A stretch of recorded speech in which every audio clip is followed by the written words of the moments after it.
जरा सोचो, अगर आपका दिमाग दो अलग अलग हिस्सों में बंटा हो, एक हिस्सा बिना ज्यादा सोचे समझे फटाफट फैसले लेता है और दूसरा हिस्सा आराम से हर एक चीज को समझकर अपना समय लेता है। डैनियल कहनमैन की किताब थिंकिंग फास्ट एंड स्लो इसी दिलचस्प बात पर आधारित है। ये दोनों ही सिस्टम हमारे फैसलों को आकार देते हैं और हमारे व्यवहार को प्रभावित करते हैं। आइए थिंकिंग फास्ट एंड स्लो की कुछ मुख्य बातों को समझते हैं। तैयार हो जाइए तेज और धीमी सोच की इस दिलचस्प दुनिया को जानने के लिए। सिस्टम 1 जो है वो फास्ट थिंकर है। ये अपने आप और बहुत जल्दी काम करता है, बिना किसी मेहनत के। हमारा जो फौरन रिएक्शन होता है या जो हम तुरंत कोई फैसला ले लेते हैं, वो इसी सिस्टम की वजह से होता है। ये हमें चेहरे पहचानने और खतरों से बचने में मदद करता है। सिस्टम 1 ह्यूरिस्टिक्स यानी दिमागी शॉर्टकट्स का इस्तेमाल करता है। जैसे अगर आप सांप देखें तो आपको तुरंत डर लगता है, लेकिन इसकी वजह से हम गलत भी सोच सकते हैं और गलतियां भी कर सकते हैं।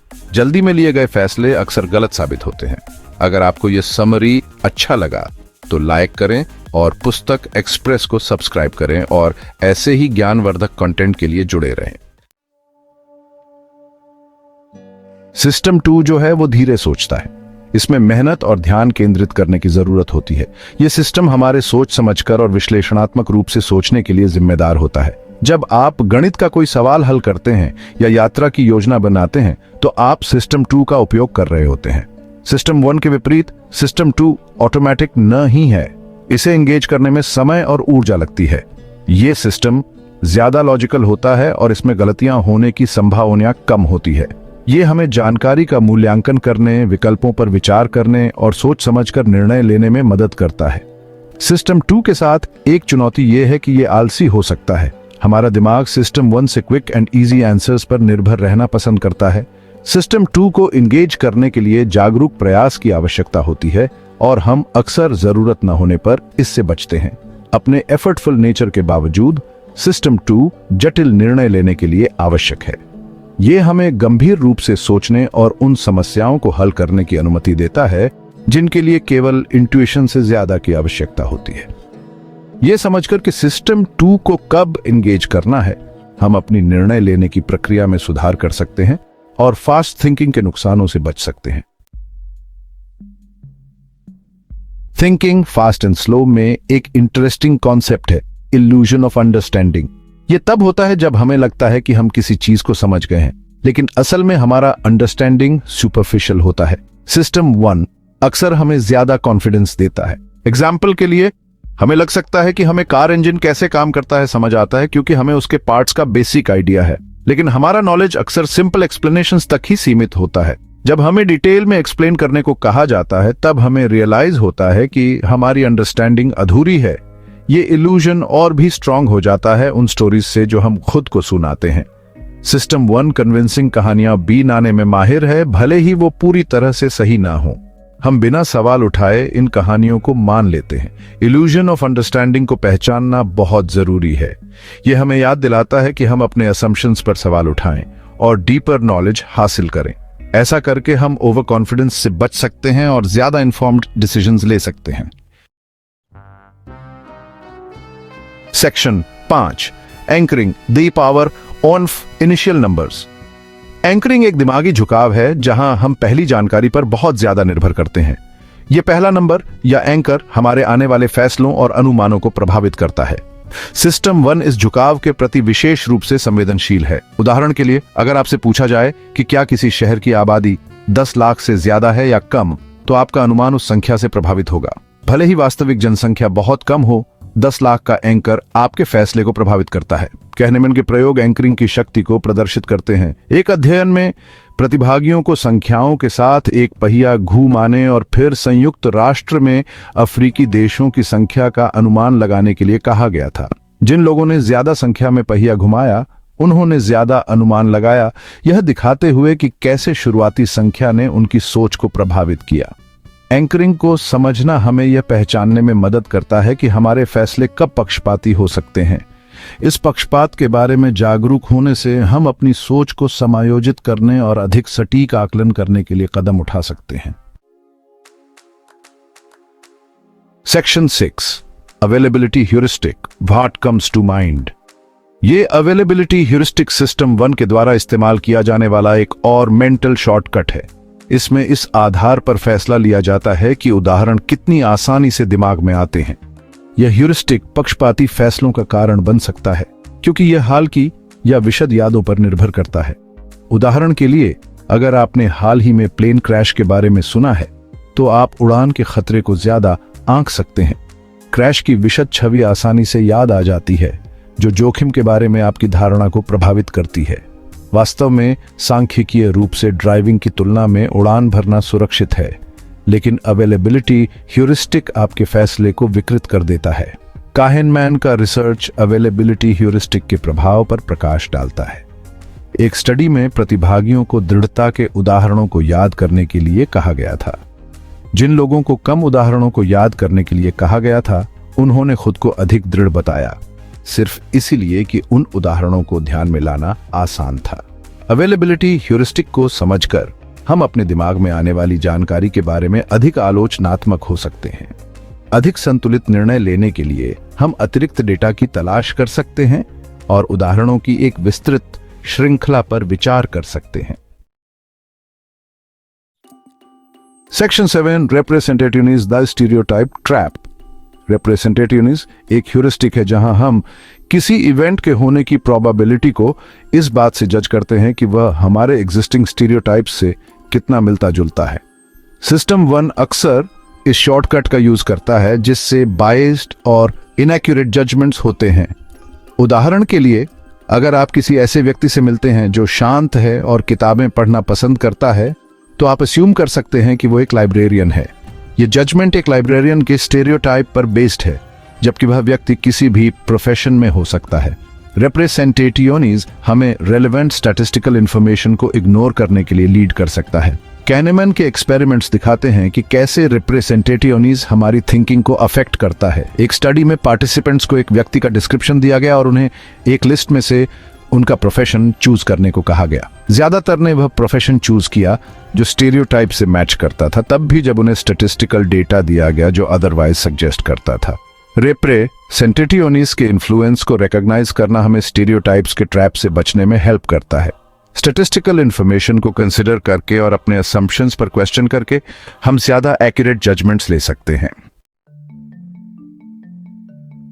Section 8 over confidence the illusion of validity. Over confidence एक आम बायस है जहां हम अपनी नॉलेज और एबिलिटी को ज्यादा आंकते हैं। सिस्टम 1 अक्सर हमें सर्टेनिटी का झूठा एहसास देकर इस बायस में योगदान देता है। हम मानते हैं कि हमारे जजमेंट्स असल से ज्यादा एक्यूरेट हैं। उदाहरण के लिए, हम पास्ट परफॉर्मेंस के आधार पर स्टॉक मार्केट के ट्रेंड्स का अनुमान लगाने की अपनी क्षमता में कॉन्फिडेंट हो सकते हैं। हालांकि हकीकत यह है कि मार्केट की भविष्यवाणी करना बहुत ही कॉम्प्लेक्स और अनसर्टेन है। हमारा कॉन्फिडेंस अक्सर गलत जगह होता है। काहनमैन का रिसर्च ओवर कॉन्फिडेंस के खतरों पर प्रकाश डालता है। एक एक्सपेरिमेंट में पार्टिसिपेंट्स को भविष्य की घटनाओं के बारे में प्रेडिक्शंस करने के लिए कहा गया था। उनके उच्च कॉन्फिडेंस के बावजूद उनके प्रेडिक्शंस चांस से ज्यादा एक्यूरेट नहीं थे। यह दिखाता है कि कैसे ओवर कॉन्फिडेंस खराब डिसीजंस ले सकता है। ओवर कॉन्फिडेंस को समझने से हमें अपनी नॉलेज की सीमाओं को पहचानने में मदद मिलती है। ज्यादा हम्बल होने और एडिशनल इंफॉर्मेशन की तलाश करके हम बेहतर सूचित डिसीजंस ले सकते हैं और कॉस्टली गलतियों से बच सकते हैं। सेक्शन 9 फ्रेमिंग इफेक्ट्स प्रेजेंटेशन का असर। फ्रेमिंग इफेक्ट्स ये बताता है कि किसी चीज को कैसे पेश किया जाता है, ये हमारे फैसलों को कैसे प्रभावित करता है। सिस्टम 1 इस बात के प्रति बहुत ज्यादा संवेदनशील होता है कि विकल्पों को कैसे पेश किया जाता है। एक ही जानकारी अलग अलग फैसलों का कारण बन सकती है। ये इस पर निर्भर करता है कि उसे कैसे प्रस्तुत किया गया है। उदाहरण के लिए, एक मेडिकल ट्रीटमेंट के बारे में सोचें जिसकी बचने की दर 90% है। ये सुनने में सकारात्मक लगता है। हालांकि अगर उसी ट्रीटमेंट को 10% मृत्यु दर के रूप में वर्णित किया जाए तो यह बहुत अधिक नकारात्मक लगता है। जानकारी को प्रस्तुत करने का तरीका हमारी धारणा और निर्णय को प्रभावित करता है। काहनमैन के अध्ययन फ्रेमिंग इफेक्ट्स के प्रभाव को दर्शाते हैं। एक प्रयोग में प्रतिभागियों को एक मेडिकल प्रक्रिया के लिए 2 विकल्प दिए गए थे। एक को बचाए गए जीवन के संदर्भ में तैयार किया गया था और दूसरे को खोए हुए जीवन के संदर्भ में। भले ही परिणाम समान थे, फ्रेमिंग ने उनके विकल्पों को प्रभावित किया। फ्रेमिंग इफेक्ट्स के प्रति जागरूक होकर हम जानकारी को अधिक तटस्थ तरीके से प्रस्तुत करने का प्रयास कर सकते हैं। इससे हमें वास्तविक डेटा के आधार पर निर्णय लेने में मदद मिलती है, न कि इसे कैसे तैयार किया गया है। 10वां भाग, हानि से बचाव, हारने का डर। हानि से बचाव का मतलब होता है कि हमें कुछ नया पाने से ज्यादा कुछ गंवाने से डर लगता है। हमारा सिस्टम 1 होने वाले नुकसान के लिए बहुत ही संवेदनशील होता है, इसीलिए हम रिस्क न ही ले पाते हैं। हमें कुछ पाने की कहुशी से ज्यादा कुछ खोने का दुख होता है। जैसे अगर आप $100 हार गए तो उसका दुख आपको $100 मिलने की कहुशी से कहीं ज्यादा होगा। इसके चक्कर में हम गलत फैसले ले लेते हैं, जैसे कि घाटे वाले इन्वेस्टमेंट्स में ही पैसे लगाए रखना ताकि हमें कम से कम अपने पैसे वापस मिल जाए। कैनमैन के हानि से बचाव वाली रिसर्च से पता चलता है कि इसका हम पर बहुत गहरा प्रभाव पड़ता है। एक अध्ययन में प्रतिभागियों को एक निश्चित नुकसान और एक जुए के बीच चयन करने को कहा गया था। ज्यादातर लोगों ने जुआ चुना, भले ही यह एक सही फैसला नहीं था। खोने के डर ने उनके फैसले को प्रभावित किया। हानि से बचाव को समझकर हम ये पहचान सकते हैं कि यह कब हमारे चॉइसेस को प्रभावित कर रहा है। इस बायस को जानकर हम ज्यादा सही फैसले ले सकते हैं और बहुत ज्यादा रिस्क लेने से बच सकते हैं। 11वां भाग, निष्कर्ष। दोनों सिस्टम्स को अपनाना, थिंकिंग फास्ट एंड स्लो, हमें अपने दिमाग के काम करने के तरीके के बारे में गहरी समझ देता है। सिस्टम 1 और सिस्टम 2 की भूमिकाओं को समझकर हम फैसले लेने की मुश्किलों को बेहतर तरीके से सुलझा सकते हैं। दोनों सिस्टम्स की अपनी ताकत और कमजोरियां होती हैं और यह पहचानना महत्वपूर्ण है कि कब किस पर भरोसा करना है। सिस्टम 1 जो तेज सोचता है, हमें जल्दी फैसले लेने और अपने आसपास के हिसाब से जल्दी प्रतिक्रिया देने में मदद करता है, हालांकि यह गलतियों और पक्षपात का कारण भी बन सकता है। सिस्टम 2 जो धीमी गति से सोचता है, ध्यान से विश्लेषण करने और सोच समझकर फैसले लेने की अनुमति देता है, लेकिन इसके लिए प्रयास और ऊर्जा की आवश्यकता होती है। अपनी सोच को प्रभावित करने वाले पक्षपातों और तरकीबों के बारे में जागरूक होकर हम अपनी निर्णय लेने की प्रक्रिया को बेहतर बना सकते हैं। हम अपनी धारणाओं पर सवाल उठाना, अतिरिक्त जानकारी तलाशना और जरूरत पड़ने पर सिस्टम 2 का इस्तेमाल करना सीख सकते हैं। अंत में बेहतर चुनाव करने के लिए दोनों सिस्टम्स को अपनाना और उनके बीच तालमेल को समझना जरूरी है। अपने दिमाग के रहस्यों को उजागर करके हम उसकी शक्ति का उपयोग कर सकते हैं और अधिक ज्ञान और स्पष्टता के साथ दुनिया में आगे बढ़ सकते हैं। जैसे ही हम इंसानी दिमाग की पेचीदा कार्य प्रणाली के जरिए अपने सफर का अंत करते हैं, आइए एक पल के लिए हमने जो सीखा है उस पर विचार करें। हमने अपनी सोच की दोहरी प्रकृति, तेज और धीमी, और कैसे हर सिस्टम हमारी धारणाओं और फैसलों को आकार देने में महत्वपूर्ण भूमिका निभाता है का पता लगाया है। हम पूर्वाग्रहों और भ्रमों के जाल में फंस गए हैं, शुरुआती छापों की ताकत और प्रेजेंटेशन का प्रभाव। हमने देखा है कि कैसे जल्दी में लिए गए फैसले कभी कभी हमें गुमराह कर सकते हैं और कैसे गहन विश्लेषण से अधिक जानकारीपूर्ण विकल्प मिल सकते हैं। अब यह आप पर निर्भर करता है कि आप इन जानकारियों को अपने जीवन में कैसे लागू करते हैं। अपनी मान्यताओं को चुनौती दें, अपने पहले प्रभावों पर सवाल उठाएं और महत्वपूर्ण निर्णय लेते समय अपने धीमे विचारक को शामिल करने के लिए समय निकालें। ऐसा करके आप अधिक ज्ञान और स्पष्टता के साथ जीवन की जटिलताओं को नेविगेट कर सकते हैं।